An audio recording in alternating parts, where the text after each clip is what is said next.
GR, giornale radio del Friuli Venezia Giulia. Le frizioni fra sindacati e regione dopo la presentazione del piano sul lavoro. La CGIL chiede un tavolo sul reddito di base. La replica dell'assessore Panariti: difficile individuare i destinatari.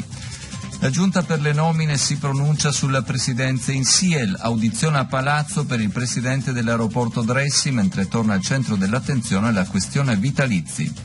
Dalla Regione al Governo il piano del rischio idrogeologico, una mappa con le 112 aree che vanno messe in sicurezza.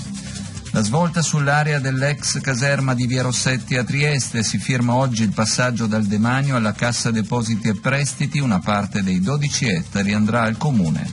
Niente neve in montagna, rinviata l'apertura della stagione sciistica, ma gli operatori sono fiduciosi, le prenotazioni sono in aumento.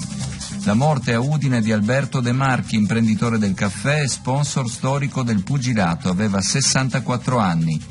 Cécile Kyenge a Cormons Libri, l'apertura ai flussi migratori, passaggio obbligato. Calcio, concluso il 14° turno del massimo campionato, l'Udinese riprende ad allenarsi e alle soglie della zona Europa.